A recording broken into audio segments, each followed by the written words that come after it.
Parlons un peu d'utilitaire électrique. Un Nissan Interstar. Cette calandre énorme. Waouh. Regardez la taille des roues par rapport à la calandre, ça me choque moi. Non mais tu peux mettre littéralement deux roues l'une sur l'autre par rapport à la taille de la calandre, tellement elle est énorme cette calandre. C'est fou quoi. Et l'autonomie pourrait atteindre 460 km, c'est pas mal. Il y aura une petite batterie de 40 kWh avec un bloc de 96 kW qui donnerait 200 km d'autonomie, ce qui est ridicule. Puis une grosse batterie de 87 kWh associée à un moteur de 105 kW. L'autonomie serait de 460 km.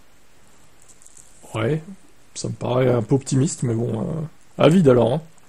Pour la recharge, les deux variantes ont un série à chargeur embarqué 11 kW. On peut avoir en option 22 kW sur la grosse batterie.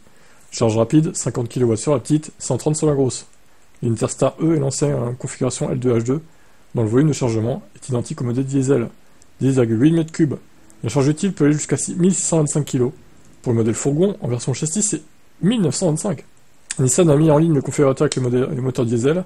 Les électriques arriveront sous peu, mais la marque nous a indiqué que le prix de base sera de 47 600 € hors taxe pour la petite batterie et 54 450 pour la grosse. Alors, littéralement, pour 7 000 € de plus, même pas, t'as plus de 2 fois plus de batterie, quoi. Je sais pas si vous vous rendez compte, quoi. Alors, ceux qui vont acheter la petite batterie, je comprends pas. Franchement, prenez la grosse, hein. Là, vous serez plus polyvalent, clairement, plus grosse recharge en plus, 22 kW en option sur la charge AC, ce qui est quand même pas mal, donc pourquoi pas.